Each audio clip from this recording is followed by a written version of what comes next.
addicted. I mean, I seriously had a problem. Who would have known that I would have become addicted to cupcakes? Yes, guys, cupcakes. And that's what this video is about. How I became a cupcake addict and how I overcame it by creating the world's first culture-inspired cupcake company. It was like a weekly occurrence. As soon as I got to Oxford Circus, it was like my heart was pumping crazy. I had a decision to make. Do I change for the Victoria line to go home, or do I head towards the exit for Oxford Circus? And you're probably thinking, why Oxford Circus? Well, if anyone is like me and is a huge fan of cupcakes, then you'll know that Topshop in Oxford Circus had Lola's, and Lola's kiosk was the place to go and just feed your addiction. So by the time I had made that decision, got off the train, got into Topshop, I frantically ran there just to see if there was any more of the Black Forest mini cupcakes left. And when I was there, it just felt that there was no point in making this massive detour for just one cupcake.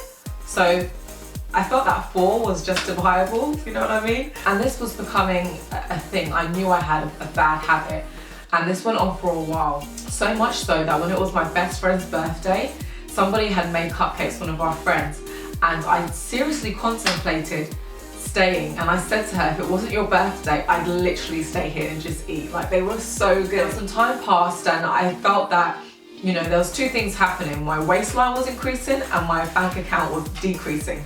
So I knew I had a habit. So I thought, why am I spending so much money on cupcakes? I might as well just learn how to make them. Surely they're not that hard. And so I tried to make it, and the first time I made them, they were a cross between a scone and a hard place. Like, they were so bad, but it tasted good. So 1 3-hour course later and lots and lots and lots of attempts, I started to get pretty good at making cupcakes. And by about early 2014, I made a decision, I want to start my own cupcake business. And at that time, the market was extremely saturated. I mean, everyone knew someone who was making cupcakes. I was no different. Everyone that knows me, even my friends will tell you guys that I'm always the one, if everyone is wearing red, I want to wear blue. And I just like the fact that it's okay to be different. So I knew I had to do that with my business. So I looked inside myself and I said, okay, what kind of things do I like?